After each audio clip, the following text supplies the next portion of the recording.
The wedding day should have been filled with joy. But beneath the smiles, a storm was brewing. The bride's father stood stiff at the altar, his jaw clenched, his pride louder than his blessings. He had built his empire from nothing and believed no man was good enough for his daughter, least of all the quiet mechanic standing beside her. The groom didn't wear suits or speak with charm. His hands were rough, his tattoos old, and his loyalty fierce. The father saw a mistake. But what he didn't see, not yet, was that family isn't built on blood or money. It's built on heart. The tension began the moment the vows ended. The father's words cut sharp through celebration, masked as advice, but dripping with judgment. He offered his daughter a deal. Come home, and he'd fix her future, erase her husband's name, and give her everything money could buy. The guests froze, the groom stayed silent, and the daughter's eyes filled with tears. That silence was heavier than any shout. What the father didn't realize was that his arrogance had just declared war on something he couldn't buy: respect. The next morning, the mechanic didn't show anger. He showed restraint. He kept working at his small garage, the same place where grease and metal told stories of survival. But word travels fast in small towns, and by sundown, a group of men rolled in, engines rumbling, leather jackets crested with the emblem of a local motorcycle club. They had heard what happened. They weren't there for violence. They were there for principle. To them, disrespecting a man's worth, especially one who stood by love when it cost him everything, was a line you didn't cross. When the father arrived at the garage, expecting to intimidate the young man with money and power, he was met with something different: silence, strength, and a dozen unflinching stares. The leader of the bikers stepped forward, his voice calm but heavy as thunder. "You can replace cars, sir," he said. "You can replace money, but you don't replace family." The old man tried to speak, but the truth in those words stopped him cold. For the first time, he wasn't the one holding control. He was the one being taught. And from that moment on, the story of one proud father and one humble man became a lesson no one in that town would ever forget. Because sometimes the greatest lessons about love, loyalty, and family don't come from those who have everything. They come from those who know what it means to lose it all and still choose to stay. The days following the confrontation at the garage were heavy with unspoken tension. The bride, Emily, tried to hold her new marriage together while balancing the heartbreak her father had caused. Her husband, Jake, returned to work as if nothing had happened, his silence saying more than words ever could. He was used to being underestimated. He'd spent his whole life earning respect, not demanding it. But this time, it wasn't about him. It was about the woman he loved, caught between loyalty and pride. Every night, Emily would stare at the phone, wondering if her father would call to apologize. But pride doesn't dial numbers. It only waits to be obeyed. Meanwhile, the old man, Richard, couldn't stop replaying the moment those bikers stood in front of him. The leader's words, "You don't replace family," echoed in his mind like a bell that refused to stop ringing. He told himself they were thugs, rebels without honor. But deep down, something about their eyes, steady, calm, unafraid, haunted him. For the first time in decades, someone had challenged not his authority, but his definition of respect. And that, more than anything, made him uneasy. The following week, rumors began spreading around town. Some said the Iron Faith Riders, as the bikers were known, had started watching over Jake's garage, not out of aggression, but protection. They didn't interfere, but their presence alone sent a message. No one disrespected loyalty under their watch. Customers noticed it too. More people began bringing their cars to Jake's shop, not because of pity, but because of admiration. Word of mouth turned into silent support. Emily noticed the change first. Jake's tired eyes began to soften. The shop was busier. The laughter of customers replaced the awkward silence that had once filled the space.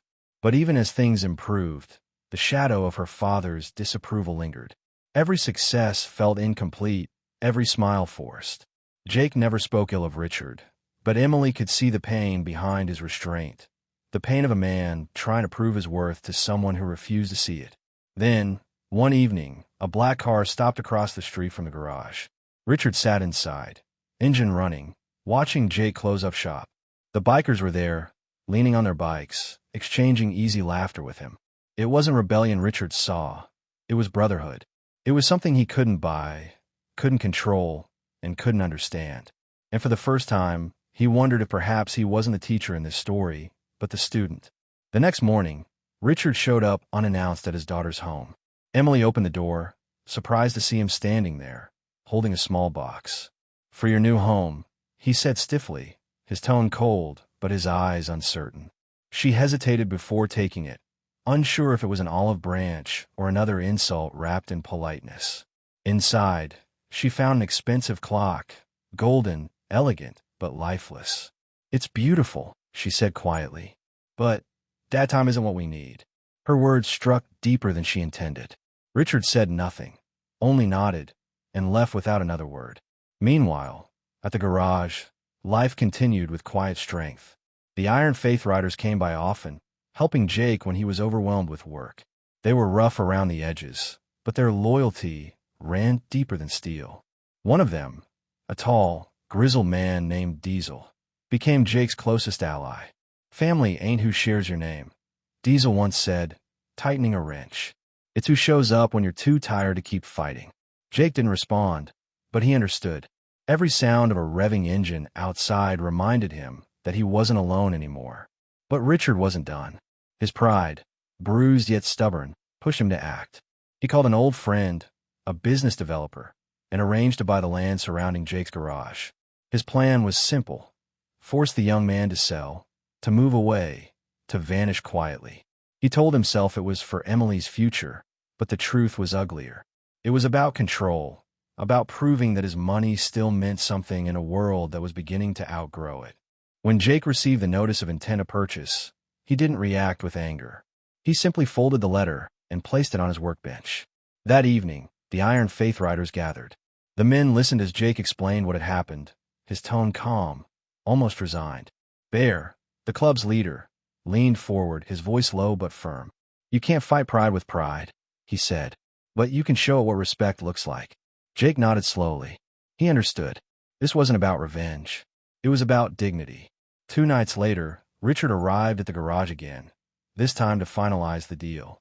But instead of paperwork and silence, he found the bikers waiting for him. They didn't threaten. They didn't shout. They simply stood, shoulder to shoulder, as Jake wiped the grease from his hands and met him face to face. "You can take the land," Jake said evenly, "but you'll never take what I built here." And in that single moment, for the first time in his life, Richard saw what real strength looked like. Not wealth, not dominance, but quiet, unshakable honor. For a long moment, neither man spoke. The air between them was thick with pride, and something heavier: truth. Richard's hand tightened around the folder he carried, the one filled with legal documents meant to end this small garage and everything it stood for. But as he looked at Jake, calm, steady, surrounded by men who didn't need to prove their worth, something in him cracked. He had spent his entire life believing that power was measured in ownership, but what stood before him now was something he couldn't own. It was loyalty. It was respect earned through action, not inheritance. And for the first time, he felt the sting of realizing how little he truly understood about the kind of man his daughter had chosen. Bear stepped forward, his voice low but commanding. "You can tear down his walls," he said, "but you'll never break what he's built with his hands." The other riders stood silent, not as a threat, but as witnesses.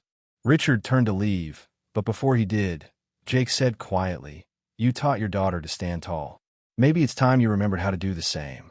The words were not meant to wound, but to reach the one part of the old man that still cared. And though Richard said nothing, his silence spoke volumes. He left without signing anything. The paper stayed on the bench, untouched, a symbol of a battle that would no longer be fought with ink and pride. That night, Emily sat on the porch with Jake, the soft hum of crickets filling the air. "He didn't go through with it," Jake said, almost in disbelief. Emily's eyes shimmered in the fading light. "Maybe he's finally starting to see you the way I do." Jake smiled faintly, though he wasn't sure he believed it. Still, there was something different in the air, a shift, subtle but undeniable. Sometimes, silence isn't surrender. It's change. Days passed, and while the tension didn't vanish, the hostility began to fade. Richard stopped appearing at the garage, but he didn't vanish completely. From a distance, he'd ask the townsfolk how Jake was doing, whether the business was thriving, whether Emily was happy. He never admitted out loud, but curiosity was a quiet form of reconciliation. Deep down, he wanted to understand the man who had earned his daughter's loyalty, not through words, but through endurance. But peace never comes easy for a man used to control. Richard was beginning to face the hardest battle of all, not against Jake, but against himself. The mirror of his own pride was showing him what his wealth had cost him over the years: love, trust, and time. And that realization hurt far more than losing a business deal ever could. A few weeks later, life began to settle into a fragile balance. The garage was thriving, and the Iron Faith Riders had become something of a legend in the small town. People spoke of them with a mix of awe and respect, and Jake's reputation grew stronger by the day. But one afternoon, as Jake worked under a car, Emily rushed in with tears in her eyes. Her father had collapsed during a business meeting, heart failure. Without a word, Jake wiped the oil from his hands, grabbed his jacket, and headed for the hospital. The bikers followed, engines roaring like thunder, not as warriors this time, but as guardians of a family. When they arrived, the sterile air of the hospital was filled with tension. Emily clung to Jake's hand as doctors worked behind closed doors. Minutes felt like hours until the doctor finally stepped out, his face calm. "He's stable," he said. Relief washed over Emily like rain after drought. But for Jake, the feeling was more complicated. Pride and pain had drawn deep lines between them. Yet here he was, ready to stand by the man who had tried to break him. Because that's what family does. When Richard opened his eyes, the first thing he saw was Jake, sitting quietly at his bedside. "You shouldn't be here," he rasped, his voice weak but sharp. Jake looked at him steadily. "Maybe not, but Emily needed me. And whether you like it or not, that makes us family." For a long moment, Richard said nothing. Then, slowly, his eyes softened. "You remind me of someone," he murmured. "A man I used to be before I started thinking money could replace heart." Jake said nothing, but in that silence, forgiveness began to take root. The next day, when Emily entered the room, she found her father sitting up, staring at the window. "You married a good man," he said softly, not looking at her. "Better than I ever was." Tears filled her eyes as she hugged him, the years of distance melting in an instant. Sometimes, it takes losing everything, even your breath, to finally see what truly matters. When Jake and Emily left the hospital that evening, the sun was setting, and the Iron Faith Riders were waiting by their bikes. Diesel grinned, tipping his helmet. "How's the old man?" he asked. Jake smiled faintly. "Learning," he said. The engines roared to life, filling the evening air with thunder. And somewhere inside that hospital room, Richard smiled, because for the first time, he understood the sound. It wasn't rebellion. It was redemption. Weeks passed, and Richard's recovery was steady but humbling. The man who once commanded boardrooms now struggled to walk the length of his garden without pausing for breath. His wealth, his trophies, his control, none of it could give him back what pride had cost. But in the quiet hours of his recovery, Emily and Jake visited often, and through their presence, something began to heal deeper than his body, his heart. Every evening, Jake would fix something small around the house: a creaking door, a broken gate, a loose hinge. And every time he did, Richard would sit and watch, silent but thoughtful. For the first time, he saw the kind of man his daughter had chosen, not through judgment, but through truth, a man who built, protected, and stayed. One afternoon, as Jake packed up his tools, Richard spoke. "You remind me of my father," he said. Jake looked up, surprised. "He worked with his hands, too. I used to think that made him less than me. Now, I think it made him more." The words came slow, like someone learning to speak again after years of silence. Jake nodded, sensing how much it cost Richard to say them. "Working with your hands doesn't make you less," Jake said softly. "It just means your heart has calluses." For the first time in years, Richard smiled, small, tired, but real. Meanwhile, the Iron Faith Riders continued to visit the garage, not as protectors now, but as brothers. They watched Jake's life change piece by piece. The father-in-law who had once been an enemy, now slowly becoming family. Diesel would often joke, Didn't think we'd see the day when the old man and you would share a table instead of stare." Jake laughed, but deep down, he knew it was no joke. It was grace. Because forgiveness, when it finally arrives, doesn't make noise. It just changes everything quietly. One evening, the unexpected happened. Richard called Bear, the leader of the Iron Faith Riders, asking to meet. When he arrived at the garage, Richard stood waiting, holding a small envelope. "I wanted to thank you," he said, his tone humble, "for teaching me something my money never could." He handed the envelope to Bear, who opened it to find a donation check. Not to the club, but to a local charity that helps struggling families. "You were right," Richard continued. "You don't replace family. You build it." Bear's rough features softened as he nodded slowly. "Looks like you finally got it," he said. That night, Jake and Emily returned home to find a note waiting on their porch, written in Richard's careful hand. It said simply, "Family isn't who we choose to control, it's who we choose to love." Jake folded it and placed it inside his toolbox, between the wrenches and grease-stained rags. Not as a reminder of the past, but as proof that even the hardest hearts can be rebuilt.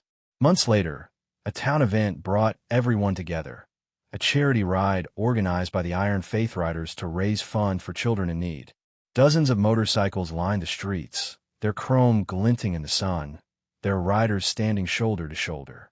For the first time, Richard was there too, wearing no suit, no arrogance, just a simple jacket and a look of quiet respect. The people who once knew him as an untouchable businessman now saw a man transformed by humility.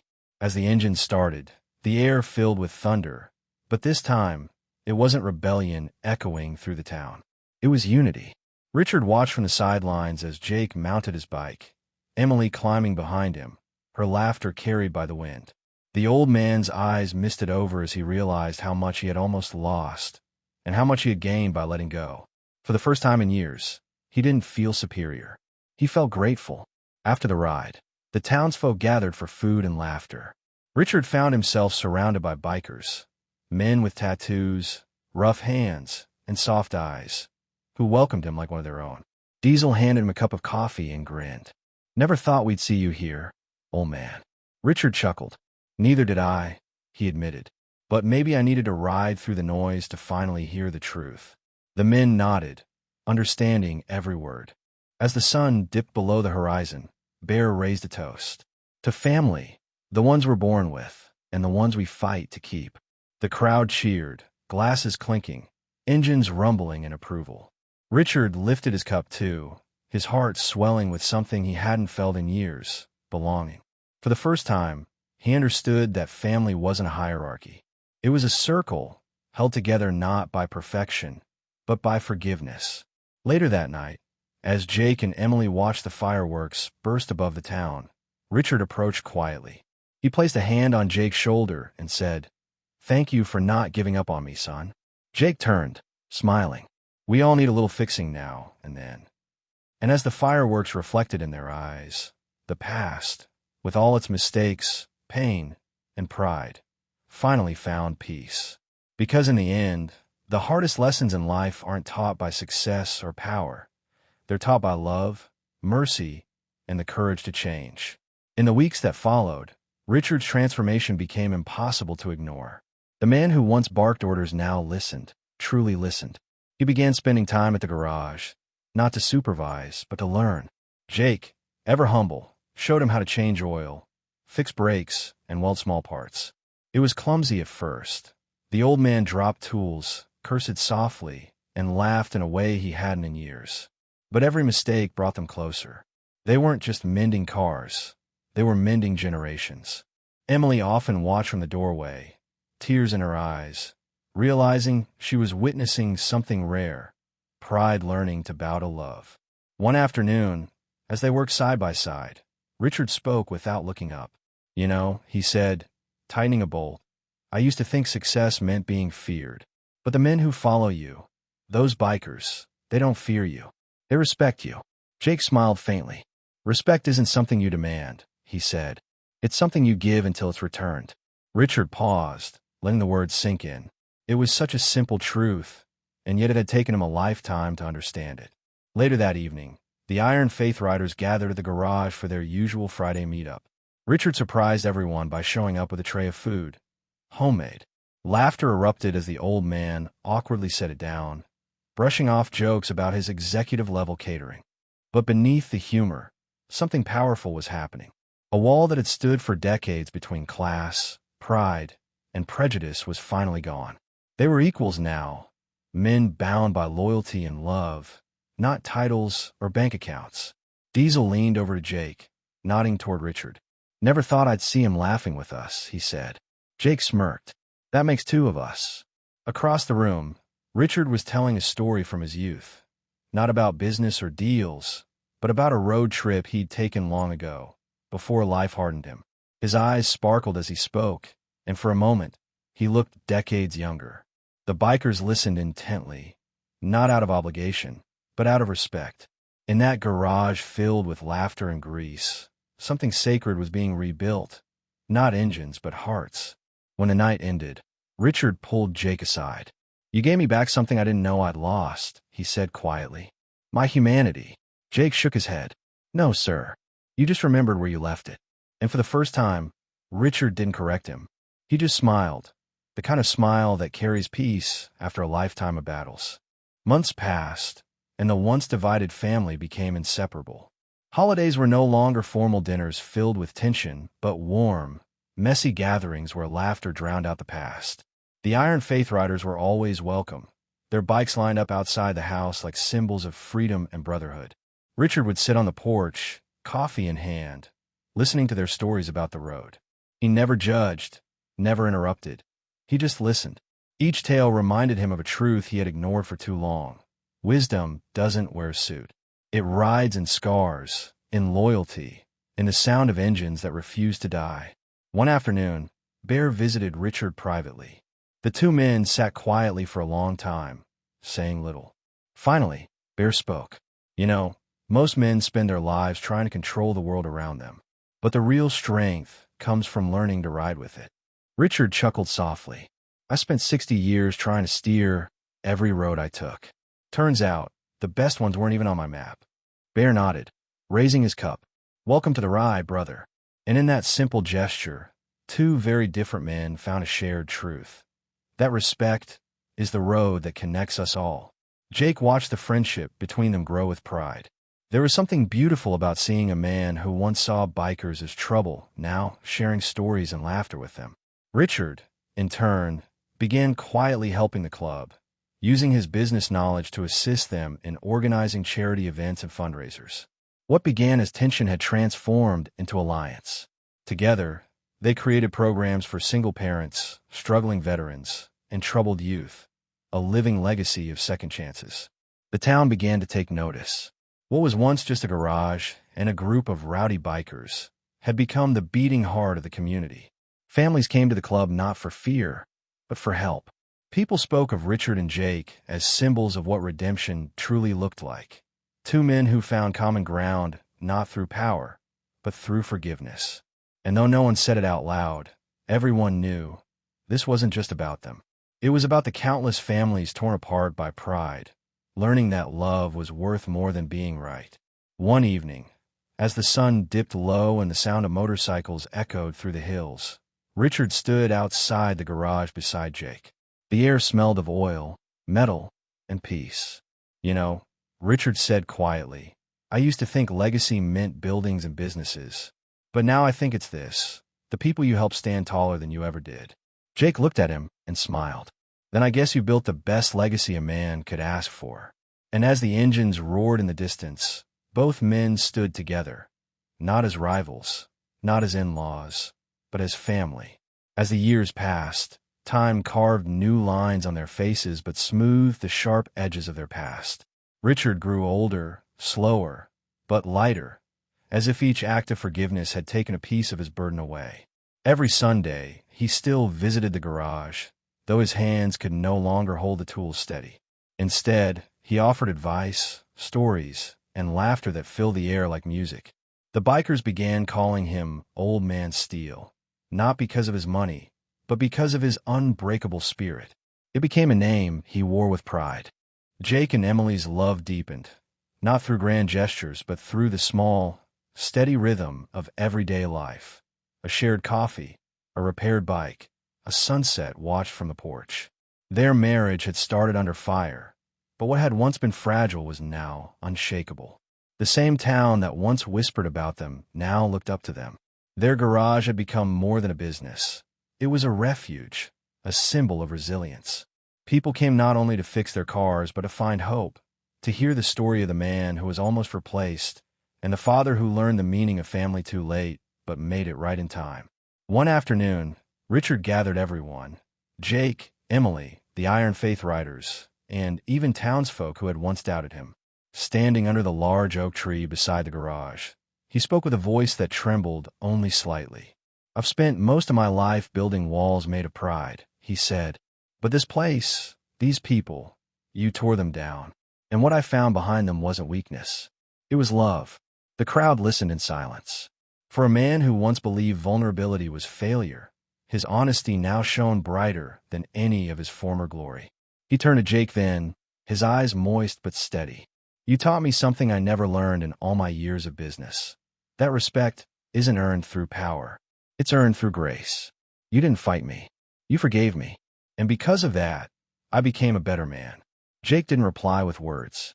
He simply stepped forward and embraced him, a gesture that said everything.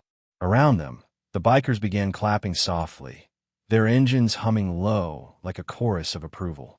That evening, the Iron Faith riders rode once more through the town, this time with Richard riding shotgun and bare sidecar, wind whipping through his hair as he laughed like a boy again.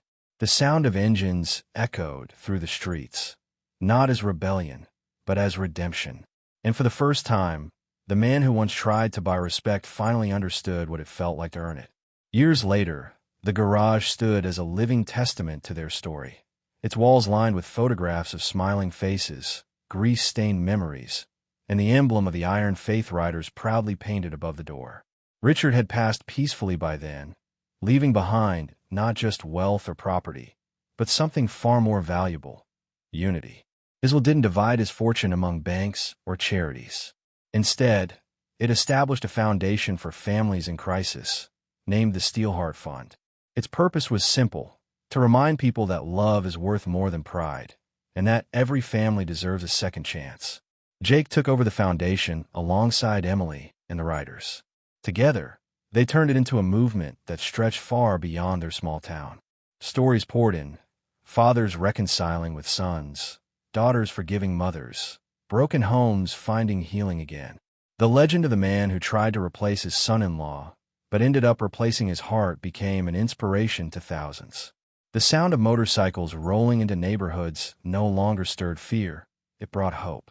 One summer afternoon, as the sun dipped low, Jake stood by the old oak tree where Richard had once given his final speech. He watched as a new generation of riders, younger, bolder, but carrying the same fire, prepared to ride out for another charity mission. Emily stood beside him, smiling softly. "He'd be proud," she said. Jake nodded. "He already is," he replied. "Every time an engine starts, he's there." The road stretched endlessly ahead, golden under the fading sun. As the bikers roared to life, Jake looked at the small plaque on the tree trunk. "Family is not who you're born to. It's who rides beside you when the road gets hard." He smiled, put on his helmet, and joined the formation. The engines thundered in unison, their sound rolling across the hills like a promise. And as they disappeared into the horizon, it became clear that this story was never just about a father or a son-in-law, nor about bikers or bloodlines. It was about what truly defines family. Not perfection, not power, but forgiveness, loyalty, and the courage to change. Because in the end, the strongest families aren't the ones that never fall apart. They're the ones that choose, again and again, to ride back together. In the end, what began as a story of pride became a legacy of forgiveness. The man who once tried to replace his son-in-law left behind a greater inheritance than money could ever buy: the understanding that love is not about control, but connection. Through every mistake and every act of redemption, he proved that it's never too late to rewrite your story. Because sometimes, the strongest families are not built in peace, but in the fire of learning how to forgive. And when forgiveness finally arrives, it doesn't erase the past, it redeems it. The Iron Faith Riders became more than a motorcycle club. They became symbols of a truth that the world too often forgets. That real strength isn't measured by how hard a man stands, but by how soft his heart can become after it's been hardened by life. Their engines no longer echoed rebellion, but compassion.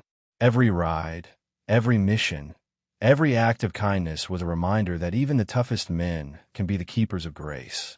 Through them, the message spread far beyond their town. Family is not just blood, it's loyalty, mercy, and the courage to love again. Jake carried that message forward, not through speeches or fame, but through example. He worked, he loved, he forgave, the way a man does when he understands that legacy isn't about buildings or titles, but the lives you touch when no one's watching. Emily, standing beside him, often said that the greatest gift her father ever gave her wasn't wealth, it was humility. Together, they became the quiet proof that no amount of distance or damage can destroy the bond between people willing to heal. And somewhere, in the sound of roaring engines that rolled across the highways, you could almost hear Richard's laughter, the laughter of a man who finally learned what family truly means. Because love doesn't just find you when you're ready, it finds you when you've been broken enough to understand its value. It doesn't demand perfection, only presence. And the moment you choose to show up, even after all your failures, that's when redemption begins. If this story touched your heart, share it, not just on screen, but in life. Let it remind you to call someone you've drifted from, to forgive what once seemed unforgivable, to rebuild what pride once destroyed. Leave your thoughts below. Tell us what family means to you. And if stories like this speak to your soul, join us. Subscribe, like, and stay close. Because the next story might remind you, just like this one, that the road to healing is always open, as long as you're brave enough to ride it.